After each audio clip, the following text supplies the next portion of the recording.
rites of ritual sacrifice. Now there's a radical new theory, and it's one that may change our understanding of the Stone Age. It's all about sound. One of the most important things to people in the Neolithic would have been sound. They would have been far more aware of sounds in their environment. If they're hunting, the crack of a twig, the little snort of an animal would have been important in the past.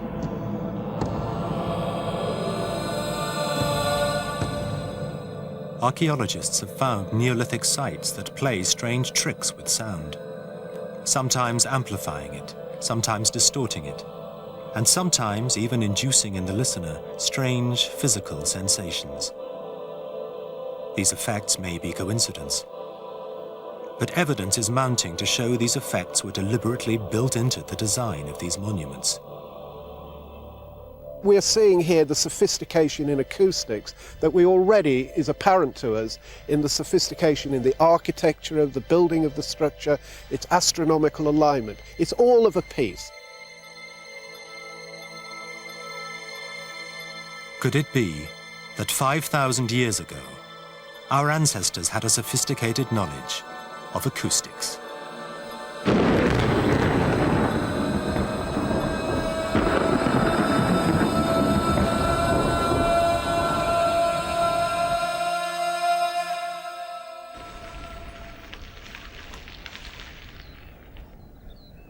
The story started 7 years ago, when a young research student took a tourist trip to a Stone Age circle in northern Scotland.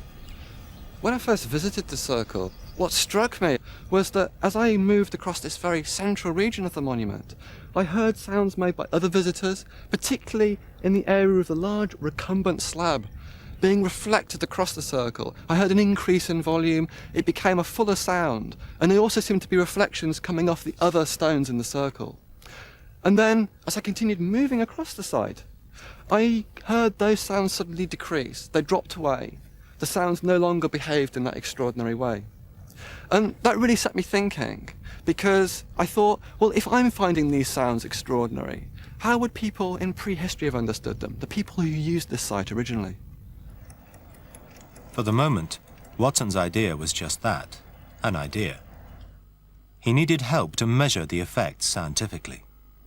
When Aaron came to me, I was slightly bemused as to why somebody from archaeology was coming across to cybernetics.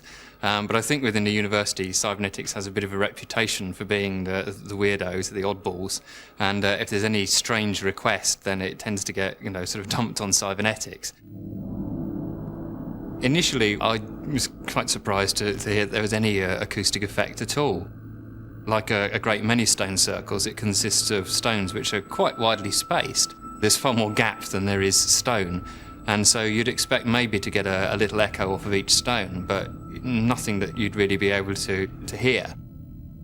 And he was saying that these effects were quite striking, so I was quite intrigued to find out what was going on. Simply by clapping my hands, it's possible to hear sounds being reflected off the different stones, off the recumbent, and it becomes most animated when you're moving.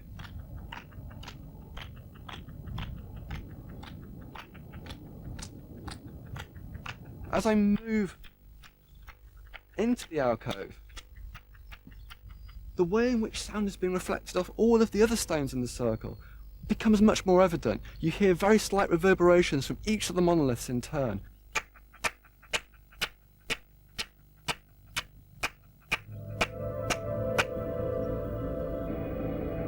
I suggested a set of equipment for him to take up there in order to test this so that we could measure it and find out at any particular frequency what the structure is actually doing to the sound. When he returned to Scotland, Watson placed one sound generator next to the recumbent or reclining stone, another generator in open ground, then compared results. In the stone circle, the recumbent stone amplified the sound dramatically. This is a plot of the movement of sound at Easter Alcorthes. On the left, we have measurements in an open field. The dark greys represent the higher intensities of sound and how our equipment measured its decay across the landscape. In almost complete contrast on the right are the measurements we took at Easter Alcorthes itself, and this is the diameter of the circle here, with the recumbent block at the top. And this is where we placed our sound source. And we can see an almost total difference, as higher sound intensities are dramatically boosted out across the center of the circle. There was really quite significant sort of change in sound thanks to the circle. This large recumbent stone pretty much blocked the sound from behind, but in front it was beaming it out into the stone circle. 20 feet from the recumbent stone, the sound was 3 times louder than in open ground. Watson and Keating claimed to have unearthed a sort of Stone Age loudspeaker. But they were not the only ones to think Stone Age sites were built with sound in mind.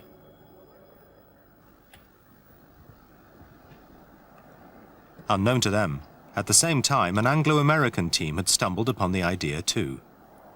This is Wayland's Smithy, a burial chamber in Berkshire dating from around 3000 BC.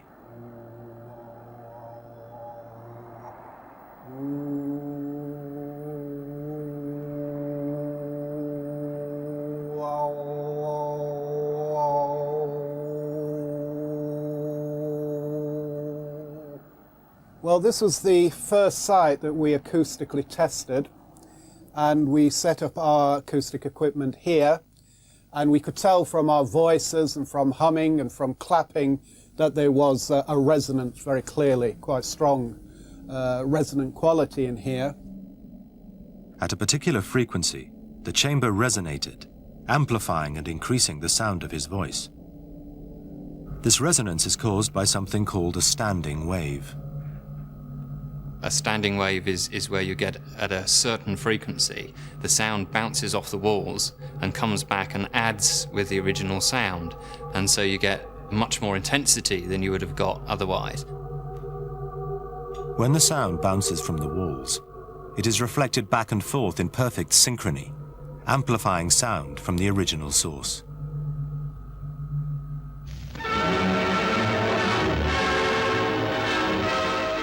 Standing waves exist not only in acoustic waves, but in all sorts of physical structures. 4 months after it was opened, winds sent the bridge into a rhythmic dance of death. It literally shook itself to pieces. And there's a very famous case of the Tacona Narrows Bridge, where the wind blew down the valley, and at just the right wind speed, it excited the natural standing wave frequency of the bridge. Here it goes.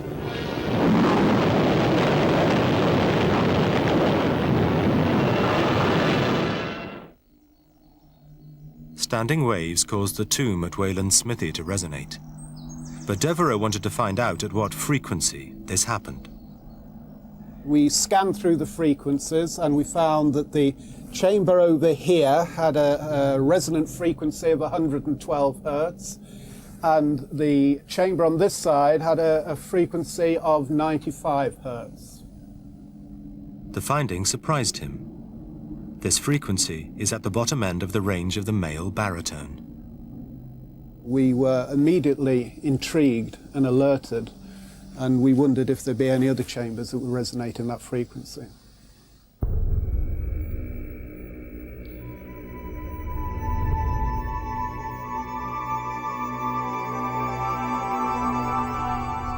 New Grange is the greatest passage grave of the Stone Age.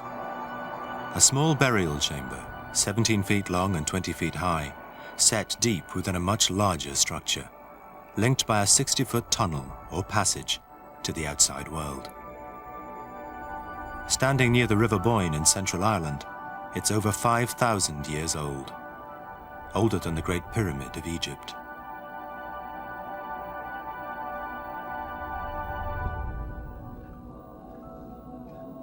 Paul Devereux and his colleague, Princeton scientist Bob Jahn, wondered if it would also resonate to the sound of the male voice.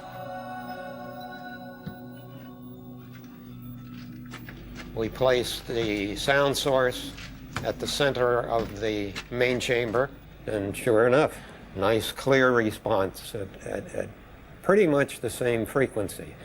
So, you know, we felt at that point we were on to something.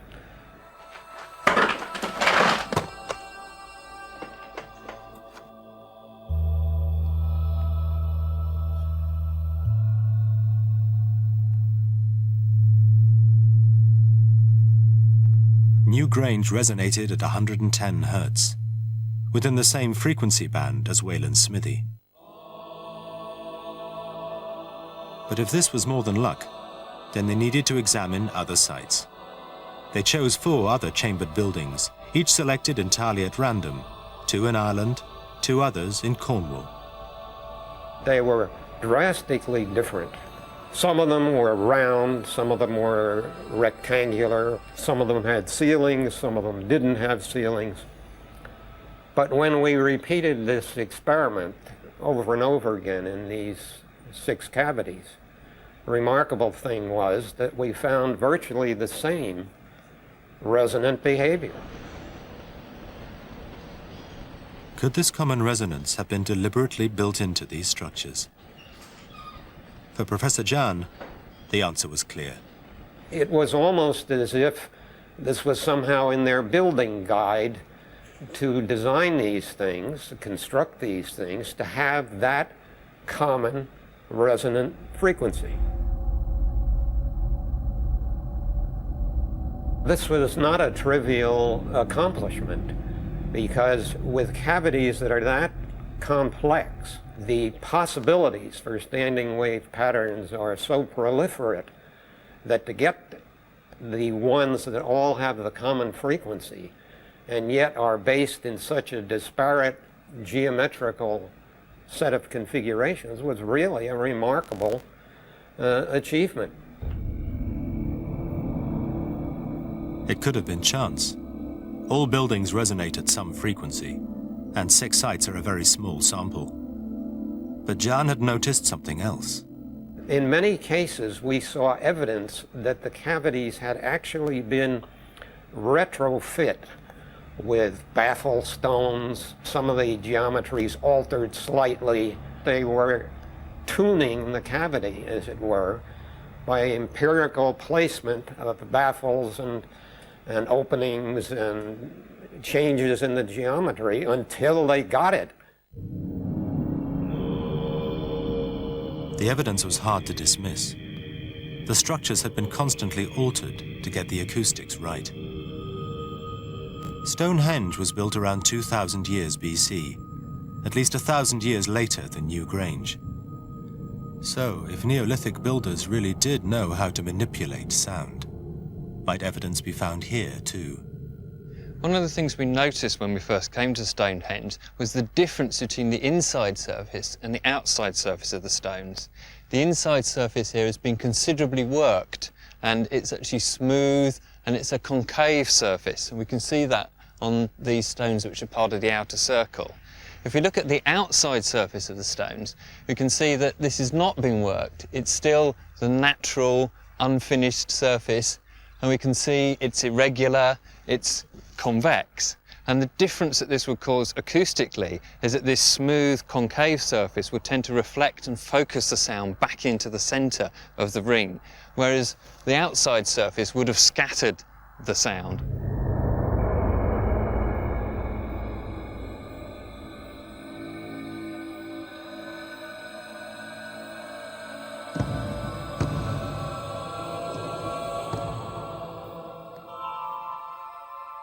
There is no other explanation for why the stones were shaped this way, unless it was to enhance the effects of sound.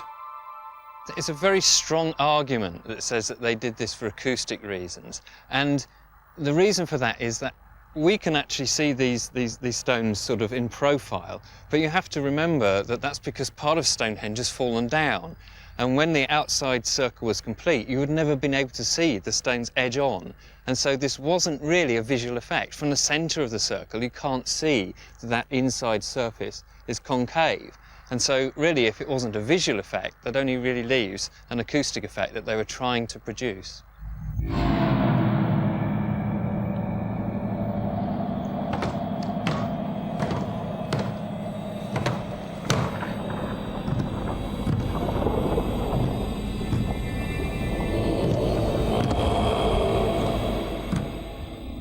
If Stone Age people were trying to produce an acoustic effect, the question is, why?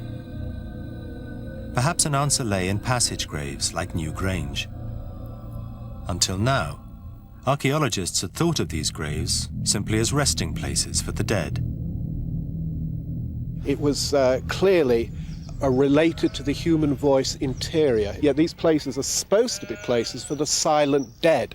So the immediate implication of the finding was that there had to have been ritual going on here as well. So suddenly, it was almost as if we were hearing the voices from the Stone Age.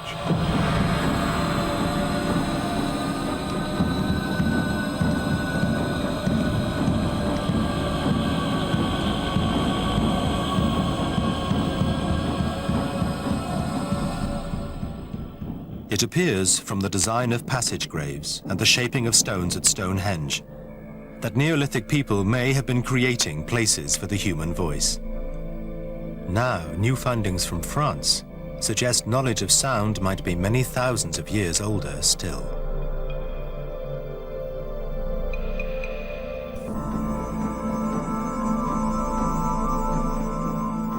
The Stone Age monuments that dot the British Isles have led a growing number of archaeologists to think Neolithic people had an understanding of the science of acoustics. But now some researchers think a rudimentary knowledge of sound predates even the Stone Age. Cave art specialist Steve Waller was holidaying in France when he visited Neo in the Pyrenees to look at paintings made by hunter-gatherers 13,000 years ago. I decided that it would be interesting to visit some of these prehistoric caves. And at the entrance of one of them, I was standing there thinking, if I was a caveman, why would I come here? Why would I go deep in the caves to draw those paintings? And I shouted to my wife, "Hey, Pat!" And my voice came back out of the cave, "Hey, Pat!" And it almost knocked me over because I realized they didn't know that echoes are simply sound waves propagating and reflecting back. They thought that echoes were due to spirits.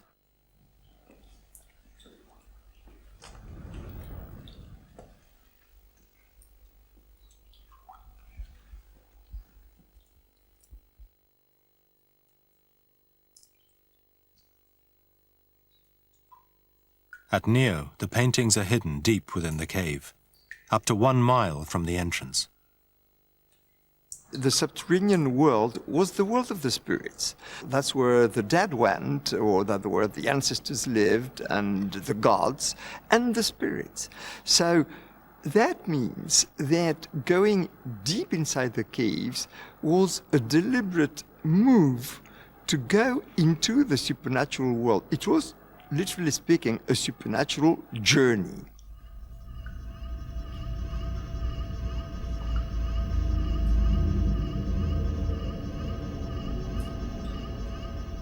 Steve Waller wanted to know, could sound explain why these people journeyed so far into the caves? Was there any connection between the location of the paintings and the acoustics of the caves? He began to measure the strength and timings of echoes in each cave and charted the location of every painting. His tests came up with an astonishing answer.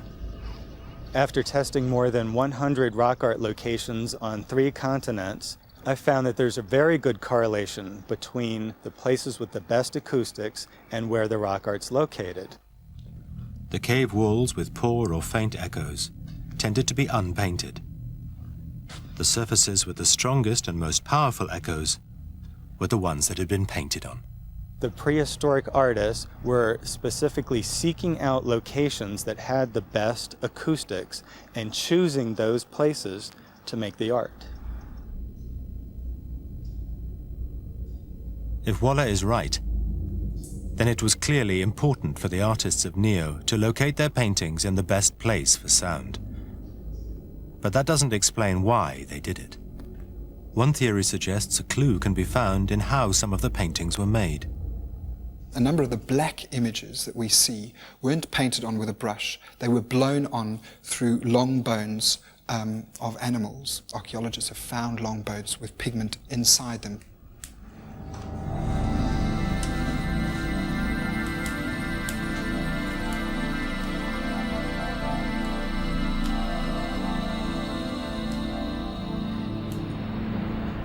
Research on these pigments suggests such methods may have had a dramatic effect on the painter. When artists were coming into contact with that pigment, which was made up of manganese oxide, they would have experienced manganese poisoning. Scientists know that one of the symptoms of manganese poisoning is hallucination. While making these images, while blowing the pigment onto the wall to make some of these images, these people would have been entering an altered state of consciousness. They would have been seeing hallucinations.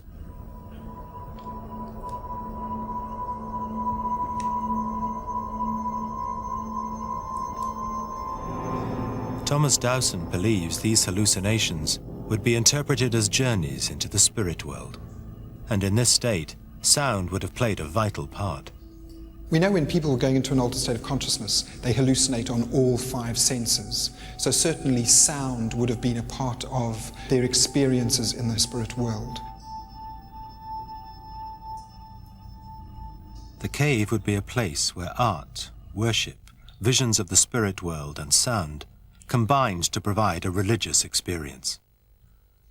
If you look at just the physical space that we're in, it is quite possible that you can have a number of people involved in some sort of ritual in front of this panel. The way in which one's voice reverberates around this chamber today, almost certainly sounds would have been made by that group of people, and it would have been part of that ritual.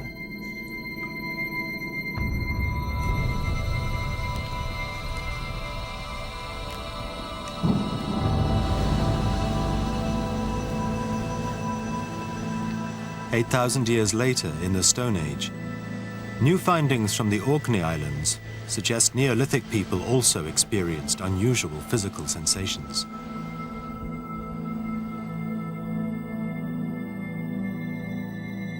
Orkney may be remote from the centres of population in modern Britain, but in the Neolithic there seems to have been a major centre of possibly population and certainly a very influential area.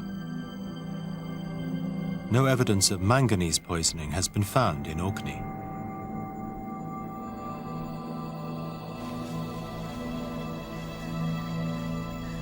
Beneath this mound lies the 5,000-year-old passage grave of Mace Howe. In the Stone Age, it was a place where sound played strange tricks.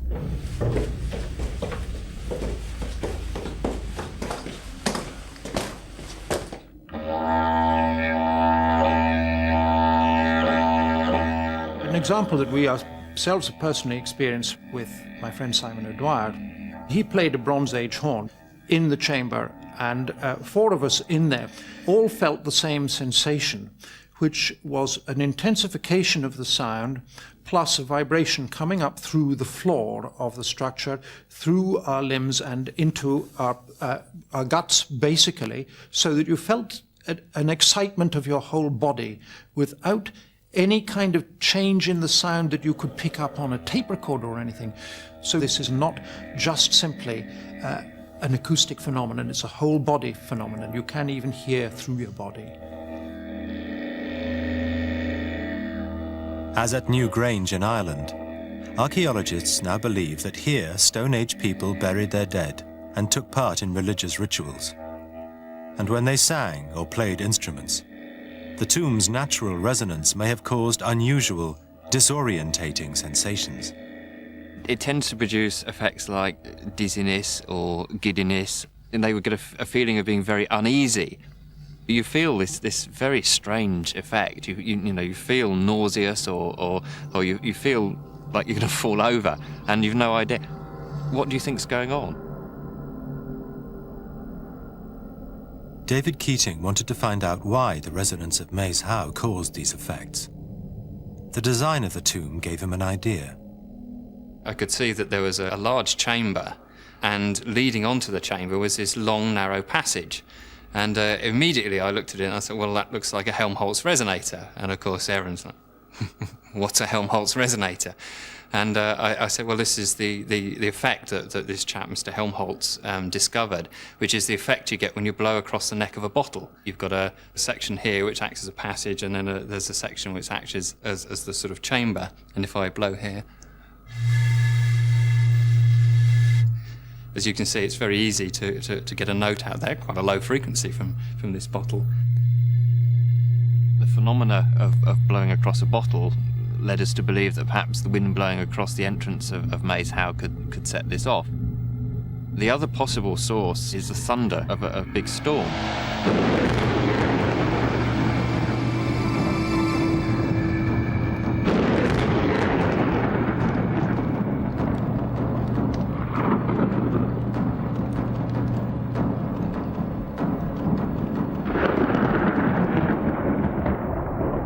Like a gigantic bottle, storms blowing across the entrance might have activated Helmholtz resonance. But that didn't explain why people inside were suffering from dizziness or feelings of unease. The answer lay in the low level of sound at which Helmholtz resonance was activated. We came out with a frequency of 2 hertz. Now that's well below the limit of audibility. You know, the lowest frequency that humans can hear is about 20 hertz. And so it's infrasound. This man is being subjected to a special sort of sound, infrasound. And as the level of infrasound increases, his reaction time slows considerably. Infrasound cannot be heard, but its effects can be felt. Different parts of the body resonate at different frequencies. You find that just below 20 hertz, just at the edge of audibility, things like your eyeballs will vibrate, so you start to get blurred vision. In the 1960s, scientists began to realize how dangerous infrasound was to the driver. The accidents that do occur are quite often due to single cars for no apparent reason crossing the central reservation. If you come a bit lower down, you find that your stomach vibrates, and so obviously you're going to make someone feel pretty unwell because you're shaking their stomach around. The other thing is there are natural brain patterns that happen at these sort of frequencies. Some of the surviving drivers have said that they were aware that they were driving into the oncoming traffic, and that it didn't seem to matter. The low frequency, around about 2 hertz, associated with calmness, or not quite being asleep, but, you know, a sort of, your body is in a very rested state, but your mind is still sort of active. And all these symptoms can add up to a condition which is very similar to drunkenness. And symptoms like that in a car driver, whatever the cause, can be pretty devastating. Because Maze Howe resonated to an infrasonic frequency, those inside might feel dizzy, disorientated, or even experience altered states of consciousness. If this happened during a religious ritual, it might have been interpreted as a journey into the spirit world. But that posed another question. Could Stone Age people have deliberately induced these effects themselves? Drums have been found at several Stone Age sites like Maze Howe, and drums can create infrasound.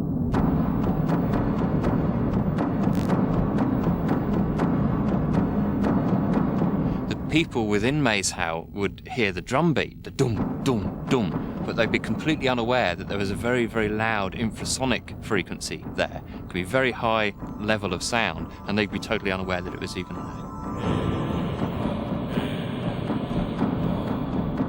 The team set up an experiment to test the effects of drumming in Maze Howe.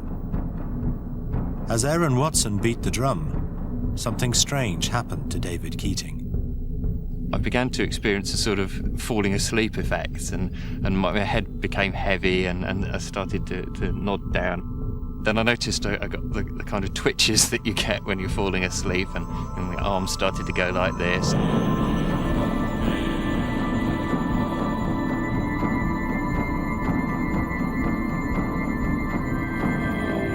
I realised that what was odd was I was kind of consciously experiencing all of these effects. My body had sort of just relaxed, and yet I was still very much with it. I'd experienced this bizarre situation where my body seemed to have fallen asleep whilst my brain stayed wide awake. It seems likely that some Stone Age people were using sound in complex ways. But who were these people? And what were they using it for?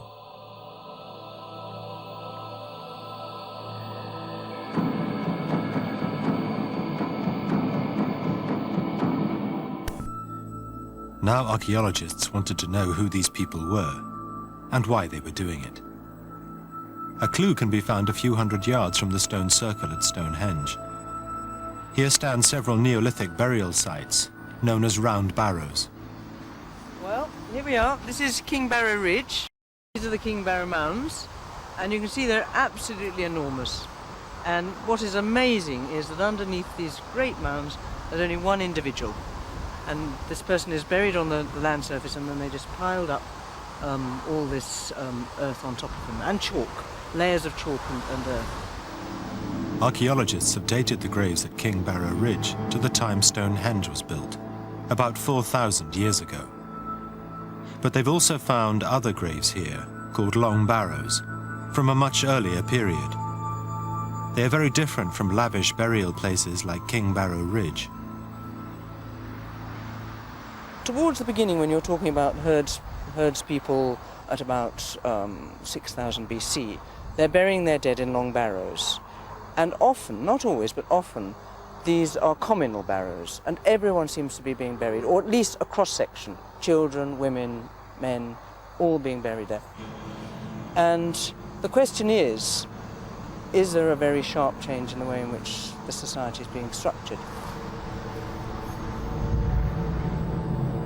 By the time Stonehenge was built, an elite had emerged, one capable of ordering and organizing the building of the giant stone circle. Now, new evidence suggests sound might have been used to bolster their power, something perhaps demonstrated at the religious ceremonies archaeologists believe took place here. On such days, worshippers would approach Stonehenge by an ancient pathway known as the Avenue.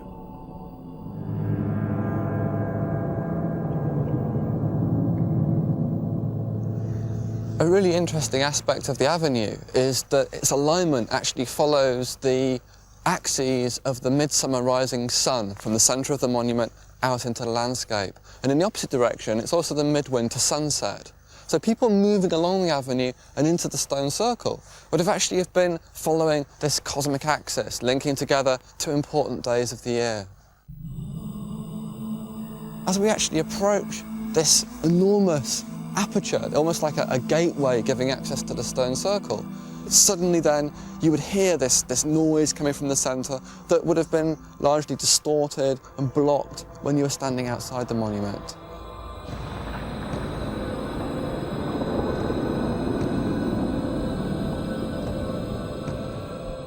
Perhaps the reason sound was blocked was to divide those on the inside of the stone circle from those on the outside.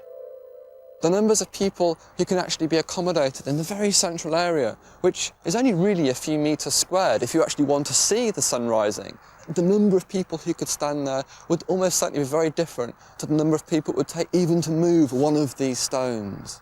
And if there are a group of people in here, only a limited number of them can really use this monument, it seems likely that there would have been others who, for whatever reason, would not have been permitted that kind of access. They would have remained outside.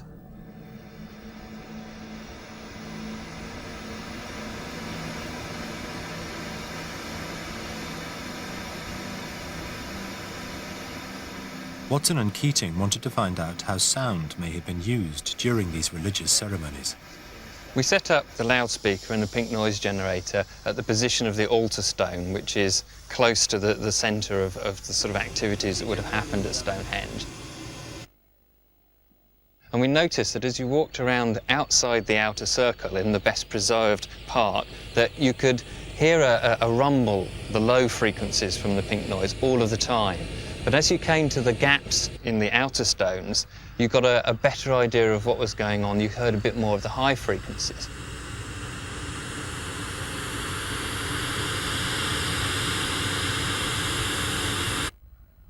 But on the sides of Stonehenge, the large trilithons tend to block the view, both visually and acoustically. And so there were just these little snippets of sound. You could just hear it whoosh come through.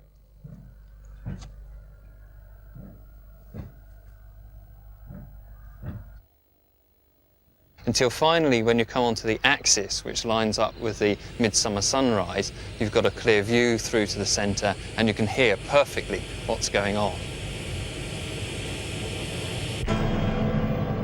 Thus, the acoustic properties of Stonehenge might reinforce the status of the priestly elite, the sort of people buried in the round barrows nearby.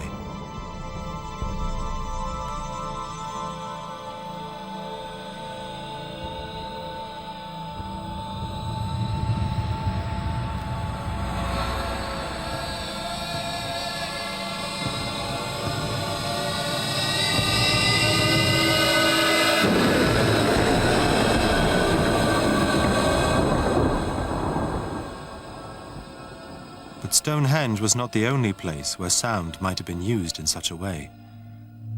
A discovery at the passage grave at Maes Howe suggests sound might also have been used to control people. We found that at certain frequencies, the sound would suddenly become much fuller. It was as though instead of coming from the loudspeaker, it was coming from the whole chamber. And having found these frequencies, we then moved around the chamber of Maes Howe, and we found that not only was it loud, very uncomfortably loud in some places, but it was virtually silent in other places. They had found standing waves, like John and Devereux discovered at New Grange. But standing waves not only amplify sound. As they bounce between the walls, they can also cancel each other out, so that in some parts of the room, no sound can be heard at all. The effects of standing waves at Maes Howe would have been easily observable and very dramatic. As you move towards the antechambers, these are the little chambers off of the main chamber, the sound was getting louder. Now, immediately you sort of think, well, if you're someone in the Neolithic who's used to a sort of open-air existence, what would they think?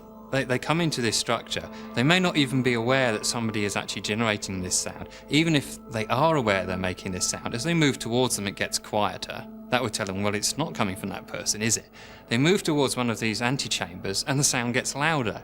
So they will associate that sound with what's in the antechamber, and what's in the antechamber could be the rotting remains of one of their relatives. What do you think?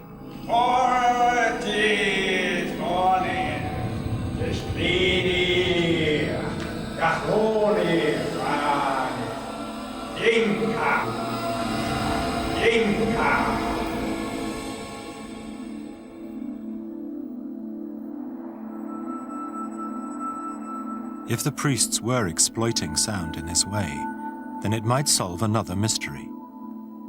Although New Grange, Maes Howe and Stonehenge are hundreds of miles apart, they all show similar acoustic properties.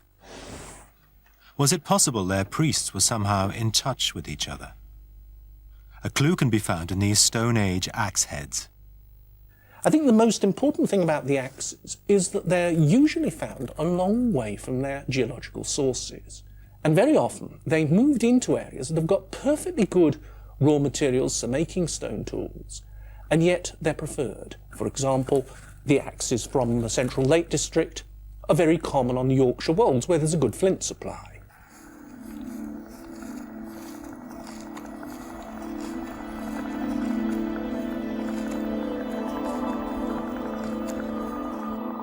In the Stone Age, axes might have had a religious or symbolic importance, and people would have travelled hundreds of miles to exchange them.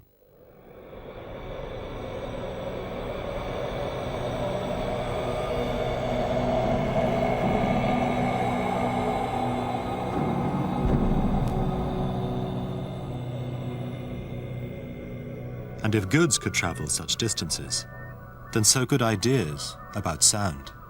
If artifacts are moving long distances, it's likely that the ideas and concepts are moving with them.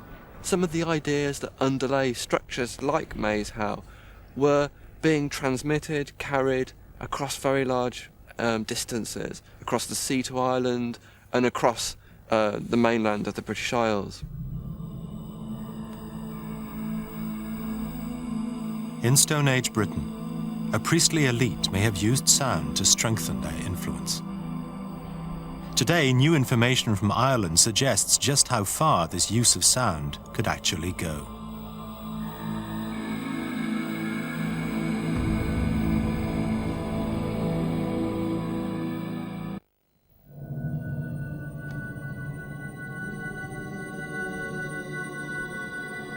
The Stone Age elite may have used sound as one method of maintaining their influence. At New Grange in Ireland, Archaeologists think the priests may have combined sound and light in a spectacular display of their power. Once we had our sound generator working in the center of the chamber, obviously you've got sound waves radiating off in all directions, and one of those directions is back down the entrance passageway. Newgrange was built so that it perfectly aligns with the winter solstice. Shortly after sunrise on the shortest day of the year, the sun's rays flood along the passage into the tomb, the only day this happens. Archaeologists believe such an event may have been marked with a ceremony held inside Newgrange. There is a closing stone on the passageway, maybe at the winter solstice. This was moved back, and the priests carrying out their activities, their rituals in the chamber. We can imagine for the general population, the ordinary people perhaps gathered in a great assembly outside the entrance to Newgrange, there would be this great deep resonant sound coming out of the black entrance of the passageway, which would have an enormous impact on these people, like the gods, the ancestors, were actually speaking.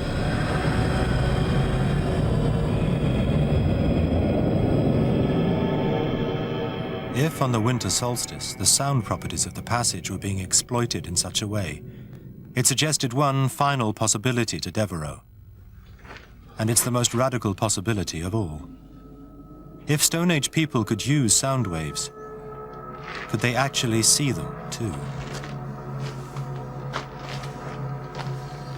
Throughout the whole chamber there's rock art, and when we're doing our work here we were particularly aware of this chevron zigzag pattern, and we noticed that the zigzags, the up and down pattern, very, very similar to the form of waves that the sound takes on its way out down the entrance passage. Devereux and his colleague, Bob Jahn, had already established the presence of standing waves at Newgrange, sound waves that bounced between the walls of the passage, amplifying or cancelling sound. Basically, you can represent the pattern of standing sound waves in two ways. You can imagine yourself looking down on the cross-section of the entire structure, and as you look from the top in these cavities, I knew that those would look more or less like concentric circles that radiated out from the source of the sound out to the walls, and of course back again. And lo and behold, you look at the rock art on the walls of these facilities, and there are bullseye patterns that are more than suggestively similar to what the sound wave patterns that we were measuring were. Standing waves can also be represented by looking sideways at them, plotting them into peaks of high sound and troughs of low sound. When Jahn and Devereux recorded the standing wave patterns along the passage, their graph showed 12 pairs of such peaks and troughs. Same pattern appears on the interior walls in Newgrange and also outside in their curbstones, with precisely 12 sets of bumps in it.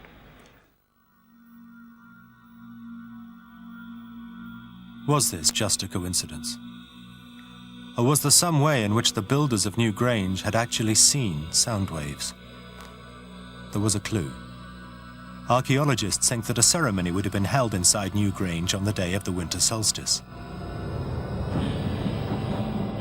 If we assume that there was a ritual going on inside the chamber, people were singing and chanting and carrying out their activities in there, it's quite feasible that they would have incense smoke, fumes of various kinds.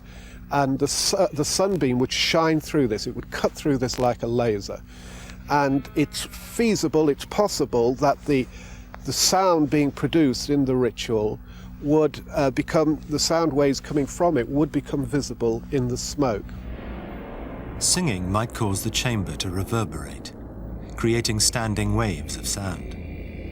These sound waves would cause incense and dust to rise, filling the tomb with a thick cloud.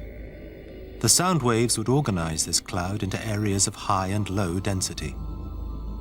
when sunlight entered the passage, might it have illuminated these different areas, making the standing waves visible to the naked eye?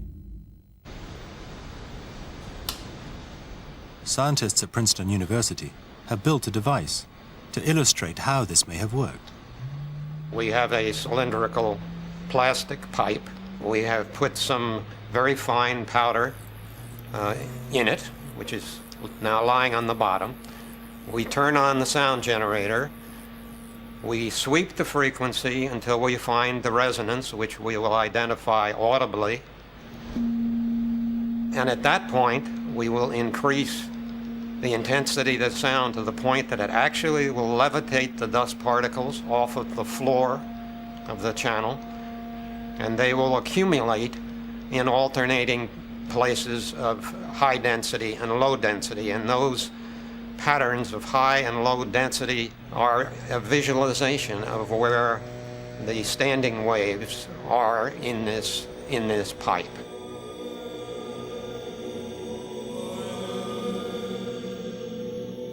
We are illuminating it, incidentally, from the other end, much as would have happened in the tunnel at Newgrange with the sunlight coming in one aperture. So what you are seeing here should look reasonably like what the ancients saw when the sunlight was illuminating their dust in their tunnel.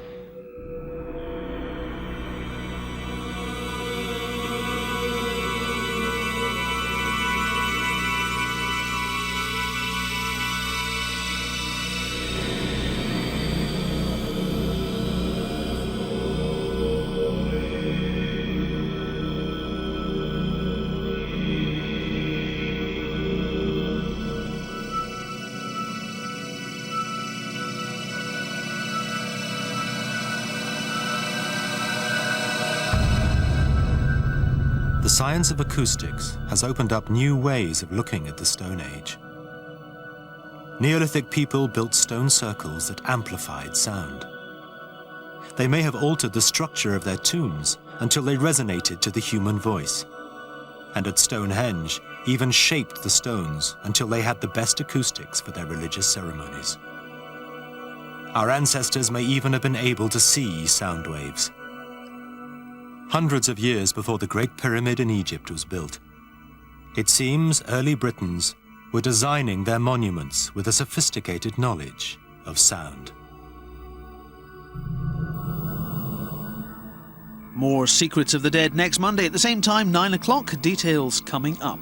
The book Stone Age Soundtracks is out now, priced $12.99. To order a copy, please call 0870 1234 344 or click on to channel4.com/shop. Next tonight, Bob Hoskins and Helen Mirren star in our British Gangster season presentation.